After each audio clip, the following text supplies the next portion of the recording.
Everybody, and welcome to episode 32, season 2 of Red Wings Rant, where tirades and impassioned pleas about your Detroit Red Wings finally have a home. Mike, sweep! Sweep! Everybody get the brooms out. Sweep!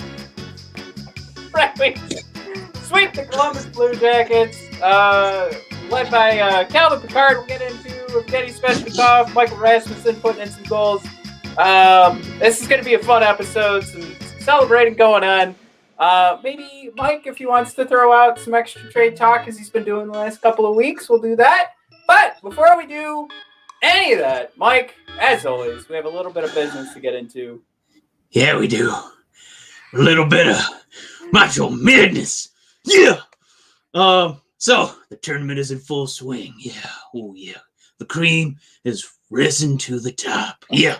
But, Matt, we've been told to discuss upsets or exciting storylines. Matt, there's no upsets in Michigan. You know why? Because Michigan wins again! Woo! All right, we're calling it here at halftime. They're only up 11. Matt, they are going to the Elite Eight. We're calling it. Bank it. Suck it, Florida State. Woo! You know what, Florida? Michigan is coming for you basketball-wise. And the Red Wings are going to swindle the Lightning in some trades. We're going to be owning Florida shortly here, man. Woo! Can't wait. But yeah, if you want to just keep winning money, I'll just keep betting yellow because the rest of the teams in Michigan's bracket turn it. So get ready for that big banner. It's going to get risen. So just get some free money. All right, here's what you do. You bet $1 on any tournament game. Bet it on Michigan. And if your team wins, Michigan, you win $100. It's that simple. Michigan. Turn $1, Michigan. And a 100 Michigan dollars. Man, it's 100 to 1 Michigan odds. My God. Pick any college basketball team, especially Michigan, that's still in the hunt for your shot at winning $100. That's all it takes to turn a $1 bet for Michigan. And that team winning their next game, Michigan. There's no better way to put your college basketball knowledge to the test. And you don't need very much knowledge. I'm giving you all the free answers. Michigan. So, Matt, put your money where your mouth is and taste that delicious, sweet nectar of victory by putting it on yellow and blue. Woo! Don't worry if college basketball isn't for you. DraftKings Sportsbook offers daily odds boosts on pro basketball, hockey, golf, and so much more. DraftKings is safe, secure, and reliable. You can deposit and withdraw your funds at your convenience. Download the top-rated DraftKings Sportsbook app now and use promo code THPN when you sign up to turn $1 into $100. If the college basketball team you choose pulls off the victory, that's code THPN. Turn $1 to $100 for a limited time. Only at DraftKings Sportsbook. Must be 21 or older. New Jersey, Indiana, or Pennsylvania only. New customers only. Restrictions apply. See DraftKings.com/sportsbook for details. Gambling problem? Call 1-800-GAMBLER or in Indiana 1-800-9-WITH-IT. Man, I don't think DraftKings knew, Mike, that when they were gonna sign up to sponsor this show, that they were gonna get 5 minutes of coverage at the start of the show. You got. I'm jacked over here. Woo! I'm in a celebratory mood. What can I say, man? Our Red Wings have never looked hotter. I love spanking Ohio. I just love putting a big lick on my hand and bending Ohio over and give them a good naughty spanking. Woo! 2 games in a row, Matt. You have a good one. Offensively, is this going to break everybody's headphones? Pickardingly, I'm going to yell right into the microphone, Matt. Calvin Pickard, I don't know, Captain Pickard himself has beamed down from the Enterprise, and he has led the Red Wings out of that awful 12-1 rut we were in. Matt, we lost by a touchdown. We lost a couple other games before that. You know what? Short-term memory, who cares? The Captain Pickard, Matt, has risen from the ashes, much like Superman in the remastered Snyder Cut. Man, I just sat through that 4 hours, and I feel great. I feel Superman was brought back, and Matt, Captain Pickard is also from the ashes, Matt. I'm so excited. I hope everybody's watching on YouTube. The brought back Mike was washed over. He's washed over with Superman and bringing him back. Mike, are you a part of the group then that wants to hashtag bring back the Snyder Cut or the Snyderverse? I feel like we just saw Calvin Pickard's Snyder Cut because he's having the longest stretch of his Red Wing career, and it's watchable. I'll say that. I feel like we're getting his true origin story here. It's, collectively 6 more hours of Pickard hockey than I thought I'd ever watch. And now we can actually make the case that, Grice, the bench gets awful cold. We need you to put those Grice buns on the wood. Matt, short-term memory. All right, Pickard, let's put those buns on the bench, warm it up for the hot dogs. All right? How about that? I'm ready to say he's played 2 good games. That's about as far as want to throw that. All right. Matt, here's what I'm saying. All right. I don't know what happened to Grice. We've seen his career numbers. He's not career-wise. He's not as bad as he's been this year. But something about the Red Wings, just seeing that GREISS in the net, just makes him play like ASS. Matt, I don't know what's wrong. When they see Bernie out there, they look inspired. When they see the Captain Pickard out there, they look inspired. I don't know. I don't know what it is, Matt. I don't know how much deep cut analytics we really need to do, but they just never win when he's out there. I don't know what it is. We can at least start with the possession was clearly on our side. And we got probably 2 of the easiest periods that any of our 3 goaltenders would have to look at in those first and second periods. Arguably for both games, but definitely that first game. So that puts Pickard in that zone. Because, I mean, if you look at it, he's allowing 1 goal, but he's still in that expected range. So it's not like he had like a stand on his head performance and the expected goals was like in the 4 or 5 range. And he still kept it down to 1. And then we go, oh, my God, the greatest goaltender of all time. Like, he's still – the defense performed so spectacularly. I always screw that word up. I'd Michigan it. I go through it too quick. Particularly, it's like saying February. Right. I do February every time I say it. My favorite months are February and March. Or August. That's the wrong joke. All right. Moving on. You have a pet giraffe, don't you? All right. But yeah, I mean that's where the story was at, right? Like when you prevent a team from eclipsing 2 expected goals, that's a hell of a performance by the defense. And it's not anything where they were like they didn't come into that game after watching Pickard, look pedestrian coming in for Grice in the Nashville game. Hotly debated, by the way. I listened to the Ken Kale broadcast, friend of the show, also Paul Wood's friend of the show. Eventually, when he comes on and we do Pokemon together. But friends of the show, Matt, they said Pickard, and the Ken Daniels called him Pickard. Matt, hot debate there. God, I don't care what you call him. He's our new leader. I'm not playing. Yeah, I mean it's classically pronounced Pickard. I mean we know that because we've seen enough Star Trek of our captain. Yeah, our captain from Star Trek. If anything, it just points to the fact that he should be our captain next year. No, look, that I think I made my point pretty clear. That we played 2 outstanding games from an expected goals perspective, which from an expected goals against is just reflective of how great of a plan they had from a defensive standpoint. But also, you can't ignore the fact that Columbus came in pretty sluggish, and it's like that's where you want to draw the line. That's where the conversation gets interesting. Where it's like, do you want to just comment on Columbus being sluggish, or do we give more credence to the idea that the Red Wings played a great defensive game? And the point being, and this is where we jump into the narrative side of things, where everybody's bored of talking analytics.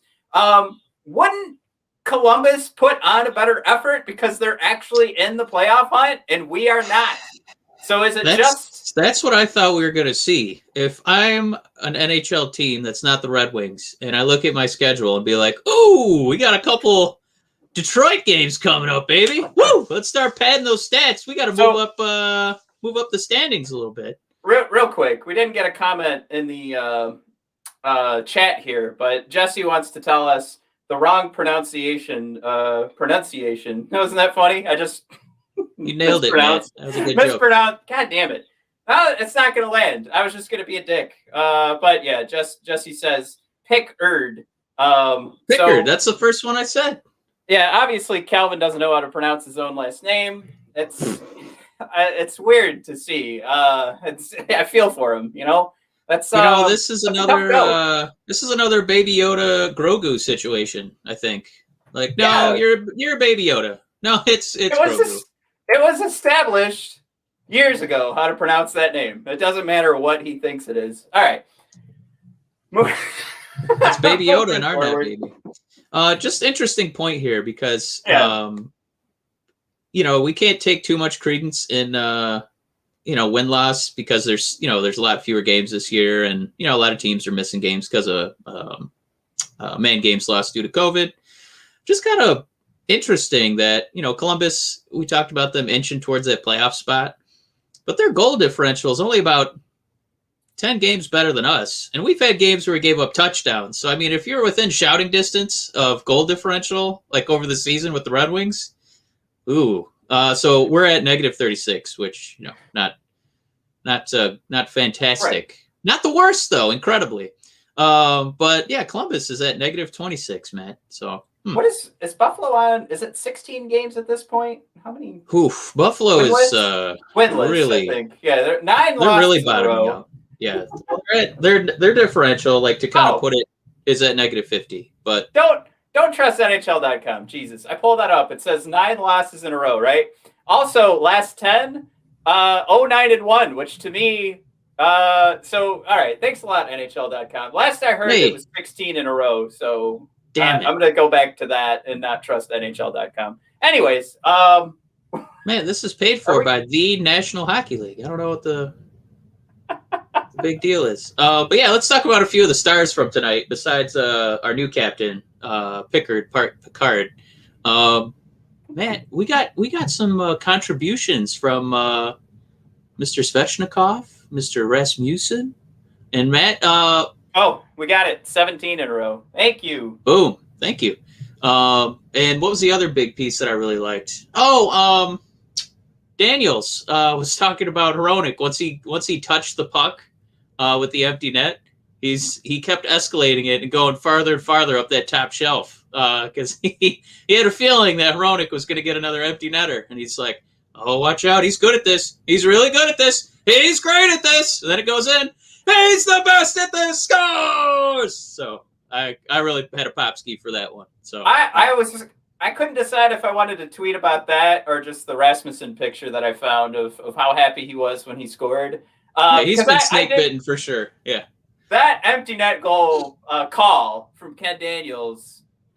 I mean, honestly, I'm going back to the San Jose Sharks empty net goal we had.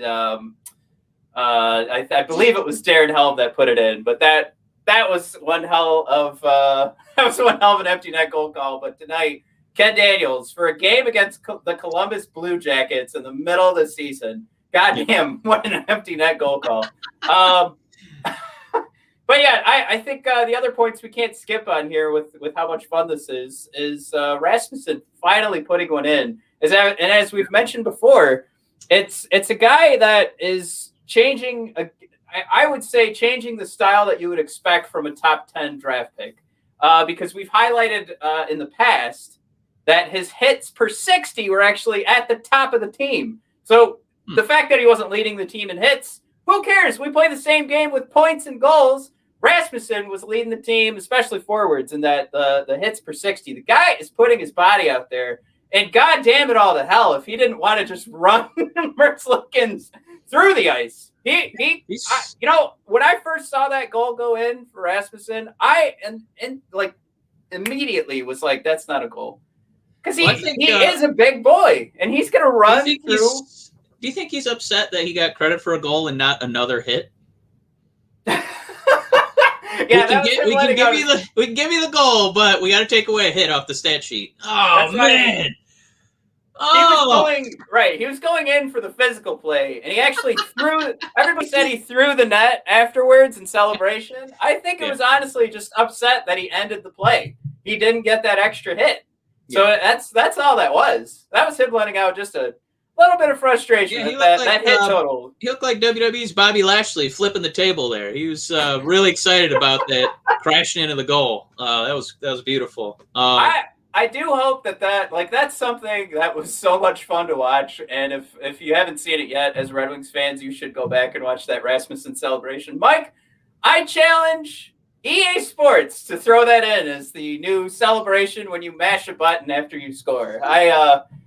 I don't know, Mike, what your celebration of choice is. For anybody that's an NHL 21 fan, you'll know what I do. You'll be familiar. Every single goal, no matter who it is. I know some people like to pick different goal celebrations.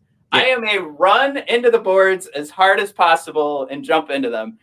Every goddamn time. So when Rasmussen runs into the net and wants to flip it like Bobby Lashley, I couldn't have been more proud. I couldn't have been in the same mind space that Rasmussen was in. It's all beautiful.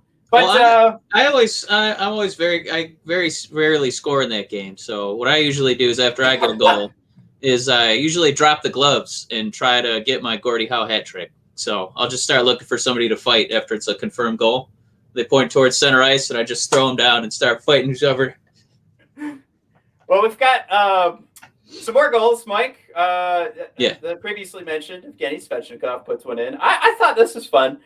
His goal today, Mike, and this is more or less, let's say it's a critique maybe of some of the roster choices, because he's now, Mike, eclipsed his own number. He's at 37.5% shooting percentage, and Mike, he's right back up there. Actually, I'm pretty sure he hadn't lost it, but still. Yep. You know what we're gonna have to do, man? Leads the team in points per 60 by a mile at 3.4. It's Robbie Fabry who's at 2.32 right now. And we know what's going on. Like, we say he's leading in points per 60, and obviously we're not sitting here going, well, you increase his time on ice because he's going to be putting more goals. Yes, you do, Matt. We're using the Captain Pickard approach. All right, so we're going to tell the critics to shut their pie holes. That's right. Woo! Is that a new sponsor I wasn't told about? Yeah, that is that is an aged whiskey because I've let it sit on my house for 5 years now. It was already on sale for being old. It's got a... Yeah, for the listeners, Mike took a huge swig of something called pie hole. So that's... Oh. What's that flavor there? Pioneering whiskey. So there's a nice lady sitting on a slice of apple pie. This is Canadian whiskey with apple pie liqueur. Oh, very classy, Mike. Yeah. Throw in the fruit pie liqueur. That's yeah. I'm being a little. That's what they call me. Fruit pie liqueur is on his way. So where my point was going was we get it. We know the conversation of talking points per 60 for a guy who hasn't played the whole season. Like you immediately say, all right, the sample size just isn't large enough. We know. But you've got to at least think about the opposite of what would be going on, or consider if none of these had gone it. But they are, and it's just one of those things where he's also not just completely inept on the defensive side. And I know things are going to change after the trade deadline, and I'm going to come back to a conversation that we had with a guy who celebrated a very fun anniversary the last couple of days, where we were all talking about March 26th up against Colorado. Darren McCarty, who gave me a little bit of a hard time when I was upset about Svechnikov and the choice to not put him in the lineup.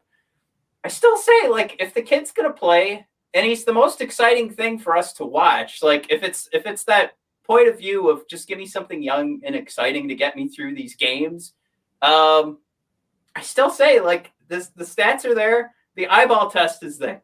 Man, The you sounded roster like spot you were is cheating there. on your wife. Just give me something hot to get me through the day. Something young and hot, Just give me a little Svechnikov. Show me a little leg, kid. There Come on, you go. kid. Jesus. Well, I was going to connect you because I do want to hear what you had to say about Svechnikov, who easily had the most, well, maybe with Hronek, most skill-oriented goal today. But another one of the stars, Darren Helm, kind of helped make that play for sure. He did. He held the play, used his speed, and Matt, hopefully you can explain this to me because I don't really understand it. And what is this defensive setup that Columbus has where it looks like they're perpetually killing a penalty and kind of sitting on their heels in a box when it's 5-on-5?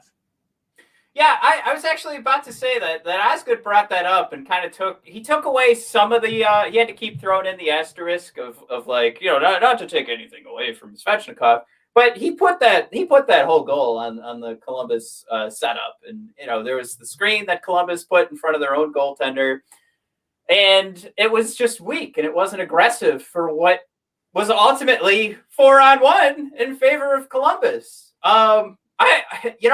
And that goes back to what is Svechnikov doing right, if we want to focus on that, because obviously that's a bad choice, bad setup for Columbus.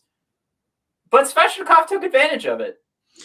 And they butchered defensive coaching. They butchered that whole defensive setup there, right? Yeah. But I don't think you can argue that.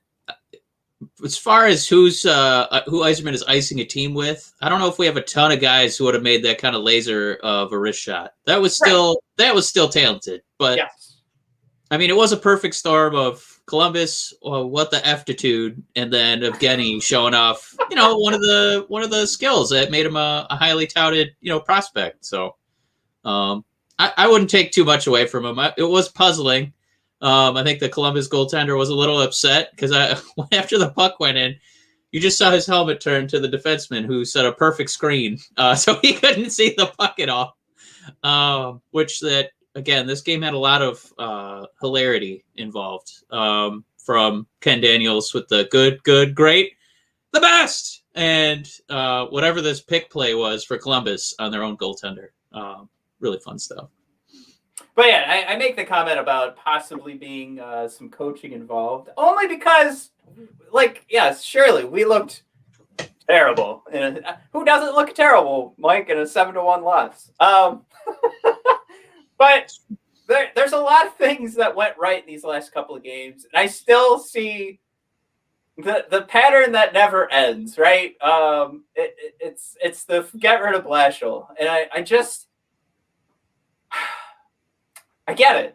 We're all frustrated at what happened. But, Mike, there was at least something else that happened this week that was controversial, at least from the perspective of Ken Cal and Paul Woods, because I listened to the last game on the radio. And the controversial decision, if I may, taking the words from Ken Cal, was to go to practice pretty hard after this Nashville game instead of going day off and seeing if the rest helps. And something that I guess is becoming more controversial as the years go on is running guys into the ground was something that Paul Woods kind of stood up for the idea that it's the way that these players actually, they want it. Like he said, if you're judging these guys by kids, they're going to continue to perform as kids. He's like, these are adults who want to be treated like adults. And when they lose 7-1, this is from Paul Woods. I'm not doing the impression as Mike would. When they lose 7-1, they want to get right back in there and try and fix it. They're not about trying to hide it. They're not about short-term memory in regard to let's just keep moving forward. That doesn't affect us. Like, I think they'll say that in a press conference, and I think certain media types will sit there and say that's important for a player to have a short memory. But they're human beings. Like, I think from goal to goal, a goalie can't, just completely go in depression based off a goal. But you get better when you remember what happened or when you learn from what happened. So the immediate push into a hard practice is, again, these are the words from Ken Cal and Paul Woods in the second period break 2 games ago. So this is Saturday. And Paul just made that great point of like, no, this is what these guys needed. Like too many times a team that is struggling like the Wings will take the day off instead of the harder practice, and it goes in the wrong direction. And I think going into that hard practice is, and to Paul Wood's credit, I think I'm going to steal his point. Like, this tells the guys that we're not giving up on this season. This is important. We are going to keep trying. We are going to keep pushing, moving forward. And I mean, lo and behold, Mike, again, we've made the comments going either way. Did Columbus not come to play, or did the Red Wings really play 2 of the best games they've played all season? Either way, the result's the result. And they could have come out and had another stinker of a performance from an analytics perspective, right? We go back into the expected goals. Right. Like, they nearly doubled up Columbus in chances in these 2 games. Double! That's insane. That's an insane performance for any team. Like, I just wanted to put the cap around that. It speaks to the right decision to have that hard practice from the head coach. Yeah, I don't know if that they needed that. That was embarrassing 7-1. But Ken Cal was talking about looking at sample size, right? And I think what you could do, obviously, I'm excited about 2 games in a row that are wins, right? So I'm doing the opposite of that. But it's only because it was following the shellacking, the unpantsing of what we experienced the past 3 games, and it was a combined 12-1. Last year, I don't think we would have had this nice 2-game win streak after that, where it kind of looks like, all right, let's shut that chapter. We'll go to the next chapter. We played like garbage, and the other team showed up to play. Really, couldn't have been worse. They couldn't have played better, kind of deal. Yeah, this season shows growth. It shows that they're getting a little bit better, and it's at least there's these moments where we feel like there's something to build on and have hope for the next season. Where last season you really just couldn't not hang your head after almost every single game. Right. So yeah, that's what I would say. Looking at this small sample size, but in the grand scheme of 2 larger sample sizes, the previous season and this one. It's Mike. We've talked about it before. It's the Beauty and the Beast song. There's something there that wasn't there before, and you got. I thought it was Bonjour.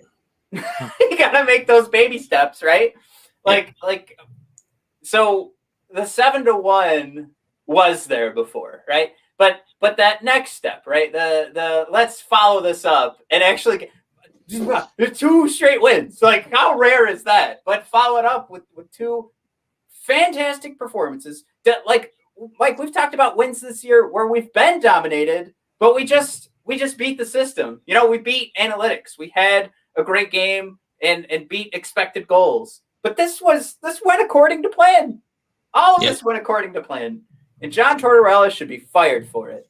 No, I'm just these kidding. these 2 games for Columbus were so bad that they might have to field offers for Patrick Laine. That's how bad that was. Like, they're gonna have to think about, well, shit, we're gonna have to trade him because he's not staying here. Like, this is it, right? The decision for Columbus. We don't want to get too deep into Columbus's issues, but how many stars are they going to lose and keep saying, like, well, I mean, it's the system that Torts brings in here. But, Mike, they just lost 2 straight games to the Red Wings. And as much as I love the Red Wings, we know what we're watching. This should be it for Torts. He's pushing star talent out of this team. And I'm not one that has followed Pierre-Luc Dubois over in Winnipeg as closely as others. But again, just to steal a note from Paul Woods. Actually, no, you know what? It was Mickey Redmond, right? It was the other, still yesterday's game, but in the 3rd period, I think he made mention, like, well, Winnipeg obviously won that one. And I was just like, wow. But I think there's a part of it that any star player that comes in here, into Columbus, I shouldn't say in here, it's almost like they immediately start butting heads, or there's some issue that comes up from Torts, and it's probably some sort of issue with him that he can't not be the star, and he's got to push people down because that's what it looks like. I might sound like a jerk right now, but that's what it looks like.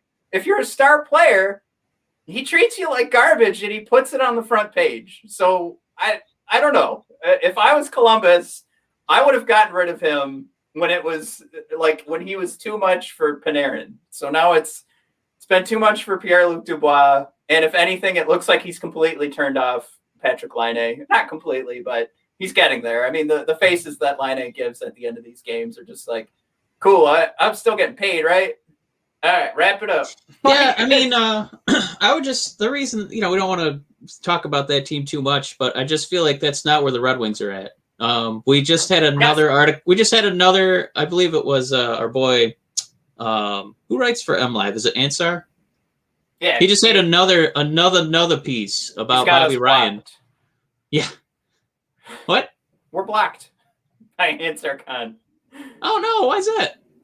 Well, I did the research. I went and looked. There was a tweet back when we were Red Wings Rant, when it was 75 in Woodward. And he came out with an article that was like pretty supportive of, I think it might have been Justin Abdelkader, and I was maybe a little critical. Harsh, a little critical. Look at the point is not him. The point is that he wrote yet another piece talking to Bobby Ryan, and Ryan is like, yeah, if I get traded, yeah, I'd re-sign with Detroit. I'm kind of bummed that I didn't get to play at Little Caesars with actual butts in the seats. So I mean, as much grief as we might give poor Blashill, who's he's trying to play poker and he doesn't really have a full hand. Like, and he's like, I didn't get dealt all my cards. Am I in this round? Like, yeah, you're in. I only got one. What's your bet? I don't want to bet. I don't have all my cards. Okay. Oh, I lost again. But I guess what I'm getting at is at least it seems like we have management in a good spot, and Blashill, give him grief if you want, but it doesn't seem like people openly hate playing for him. You know what I mean? We don't have that situation like Columbus. It feels like, looking at a Bobby Ryan, other players, of course, but Bob saying, oh yeah, I'd re-sign here, even if they traded me. I like this place. So it's, again, just something positive. This isn't, like last year where you just felt like there's nothing. There's hope, Matt. It's another example. So I wanted to touch on it. Said my piece. I know we don't want to talk about Columbus anymore. Jesse is texting us. So, Jesse, you can comment, dude. We'll post it. Then it'll say Jesse says, but he's throwing out there Montreal's rumored to be interested in Laine. So it's all going to come to fruition for Columbus. They're going to push out another star, whether it's just through free agency or it's they do try and pull something. Man, they better trade him. They better get some draft picks because, is this not just turning into, like, maybe not quite as, it's not like a parallel of like Buffalo where they just hit the reset button again, right? But I mean, isn't it getting close? Because Columbus hasn't really sniffed anything of success, and now we don't need to get into it. I'm just saying, like, the one you got to make the choice. Is this really the coach, right? Or can we try something else, right? I don't know. This is one of those times, though. I know that we're building for the future. I know it. But if we can not give up first-round picks and start pillaging from the fire sales that are Buffalo and Columbus, it's just something to think about. If you're just going to pick up young guys and not have to give up like a first-rounder or one of our top 4 or 5 prospects, because, man, there are going to be some names available. And I think people might get mad at some of the trades that occur at the deadline, because I think some rich teams might get richer here, pillaging. So, well, we have the cap space to think about, jumping in on that. But, man, it's going to be a pretty interesting deadline. I think this is going to be one of the bigger ones in years because of COVID. What's going to happen is we're going to end up getting some tasty scraps, I think, from somebody's dinner table. I think, some teams are going to want to make, if they really want an Eichel in there, they're going to have to make some room. Cap space, yeah. That's where I don't think we're going to land the big names. But I think we're gonna be making some real draft pick capital here. Like it could be something real juicy if some of these top tier teams want to just separate themselves and say, nope, we're done. We've got this locked in. We're winning the cup this year. We're gonna be like that used car dealership. Yeah, give us that lemon, but you got to throw in about 25,000 cash down. What? Oh man! All right, here, and then we're gonna be rich with draft picks and money. That's right now. Our blogger Jesse, who's given us a couple of quick hits for the show. Pickard. Yeah. I'll say Pickard. Whatever. Captain Pickard. I guess I was saying it wrong when I watched Star Trek. Just kidding. But we were working together. He's been throwing out some ideas for trades, and I mean, what we keep coming back to is when we want to trade talent for talent, like make a value trade based off of our talent for like draft picks and a prospect. But then we keep coming back to that conversation of when are we just going to start pulling out, give us your garbage. Let's do some more of these. Let's weaponize the cap again. This is going to be that moment. And we haven't landed on the perfect trade yet, but we're getting there. Jesse angered all of Philadelphia, I guess, today, trying to discuss not only sending Anthony Mantha over there, but bringing James Van Riemsdyk over here. I mean, point per game player. That one's so. That would be such a weird conversation, I think, for Steve Yzerman to have, in particular because JVR is still producing at a point per game pace right now. So to say, I'll take your cap dump of your point per game player right now. Granted, he's taken a few steps back, and it's not anything where I'm making that claim. This is me reading other people's opinions. I am not a Philadelphia Flyers fan. I don't watch every game.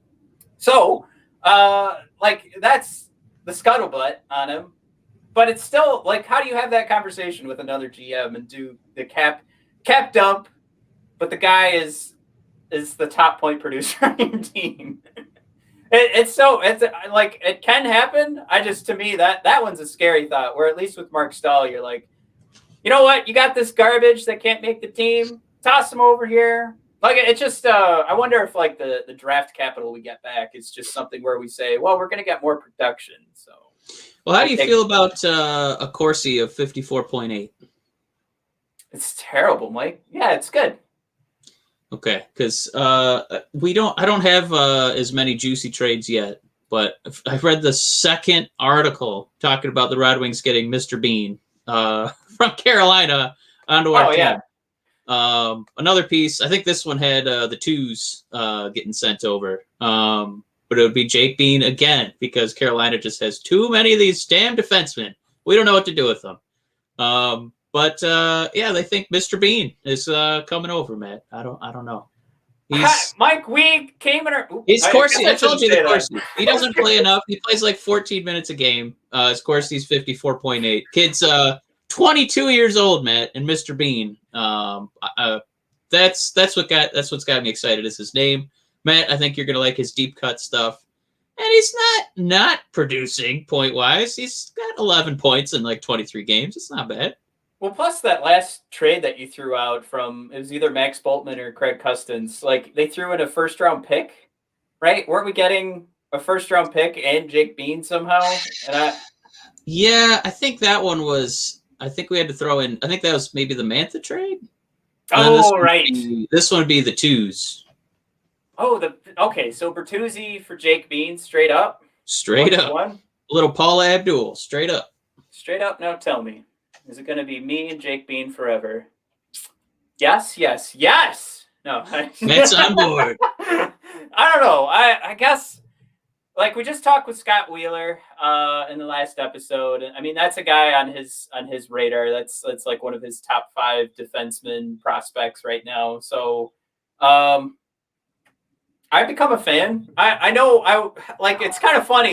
Is the drop off really that far from Anthony Mantha to Tyler Bertuzzi that the trade discussed for Mantha was a first and Jake Bean, and then Bertuzzi is just Jake Bean?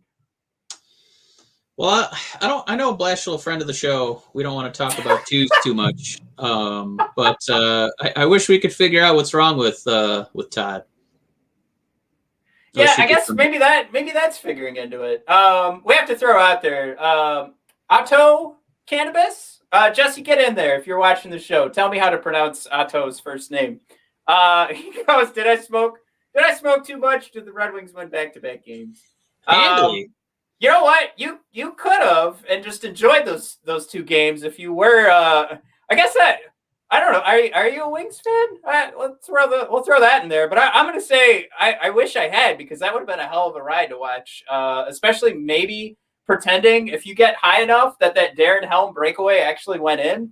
I don't know. That's a good question, Mike. For a novice myself, how high would you have to get to actually think that when Darren Helm tripped into the right pad of Merzlikins today, that the puck actually went in the net? That's maybe like a third of a bowl. Matt, I will say that if anyone smoked too much, maybe it was Columbus. I know Detroit.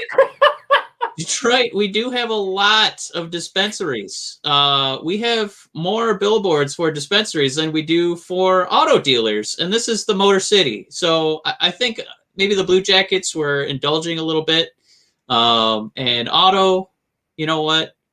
Have another one on us, because that we need a celebratory puff, I think, because I don't know how many more 2-game win streaks we're going to get, but that was pretty fun. I liked it a lot. Mike, did you have a who's that Pokemon for us today? You're goddamn right I did. Hell yeah! Let's get that picture, Uncle Jeff, up there. I'm going. Another exciting edition of Who's That Pokemon? So yeah, what we do is I usually pull a quote out of context, read it as friend of the show, Paul Woods. Matt's going to try and figure out who that quote is about. Matt, are you buckled in? I'm ready. All right, Matt, I got a juicy one for you. I hope it's not too easy. I hope it's not too hard. Matt, I hope it's right in the middle, just like our Red Wings, who are 9-8-3 at home. Woo! All right, here we go. That's Mike, huge improvement for a head coach with a team that was supposed to be terrible, wouldn't you say? I think so. Matt, well, your extension, get ready, baby. All right, here he comes. Paul Woods, everybody. Hey, everybody, very excited to be here. I haven't officially been on the show yet, only here with my proxy, Michael. So Ken Kale's already been on there, and I'm going to come on and eventually play Who's That Pokemon. Here I am to read it for Matt Klink here, and here we go. So I thought Blank played well. Our guys really like him. He's one of the better guys I've been around my career. He cares a bunch. Great personality. He's really worked hard and keeping his game sharp. End quote. All right. Can I just get a quick recap? This actually was Jeff saying this? Matt, this was head coach of your two-time Columbus spanking Red Wings, Jeff Blashill. All right. And just one more time for the folks playing at home. I assume that they might have taken a bite of cereal while you were reading that. Can I get it one more time, please? Absolutely. Paul loves reading these. All right, here we go. I thought Blake played really well. Our guys really like him. He's one of the better guys I've been around in my whole career. He cares a bunch. Great personality. He's really worked hard and keeping his game sharp. End quote.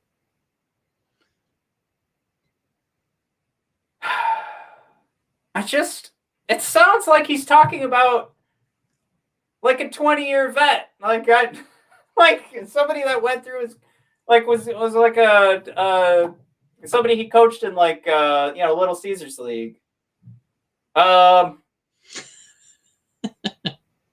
right, I'm trying to wait. Let me look at the notes real quick. Let me see who scored again. Damn it, Matt! Look at who scored. All right, let's try. So Jeff says he's been around him. He's one of the better guys I've been around in my career. My God. Okay. Let me back up. He just means it could only be like he just met this guy, but he's one of the best guys that's ever. Okay, I'm sorry. I was thinking this is a guy that's followed Jeff through his whole career, and there's a reason why for it. All right, I'm really stretching this because I have no clue who I want to pick right now. I don't know. I mean, Dylan seems like a pretty swell guy. Why don't we, just so that there's no dead air, I'm gonna keep hemming and hawing, but I guess I will say, in your defense, usually after they do Who's That Pokemon, there's some sort of commercial. And then you have time to, you and your buddies sitting on the couch. Oh no, who do you think it is? Is it Pikachu? Yeah. Could it Can I go be? grab? Who is Can I it? grab my trading cards? Matt, get all your cards out, all your Red Wing trading cards with the little heads cut out, and you got to guess whose head it is. Mike, did I learn how to say his name today? Is it Calvin Pickard? Oh, Matt, final answer. That's my final answer. Matt wins it. Who's that? Yeah, if I'd read one more sentence, either way, would have gave it away. Because it talked about his career. We like to call him Cali Cal Cal and Pickard. And then after that, it talked about him grabbing goalie coach Jeff Solashko a number of times and getting a lot of extra work. Guys have a lot of respect for him. Certainly, it's lift for our team. And Matt, that was another exciting addition. Yeah, full show, right? I think we're good to roll off. Yeah, I'm just excited to keep talking about wins, and the Red Wings keep making teams blow it up. Columbus, over.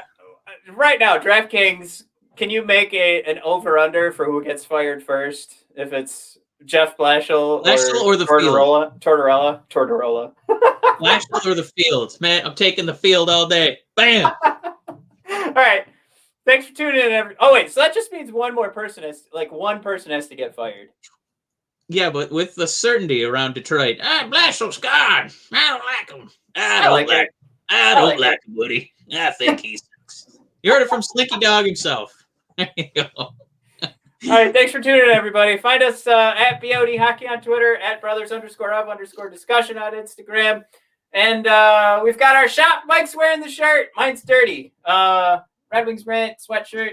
That's all you gotta do, Mike. Get a kid and run around for like 2 minutes, and the whole body reeks. And the mugs. All right. Check and underwear. BOD. Just kidding. Cock rings. BODpodcast.com and brothersinDiscussion.com on the homepage. It's the shop. Stop. I don't like that one bit, Woody. Check out that out. Slinky Dog does not approve that one. Matt, keep your Slinky Dog in your pants. All right.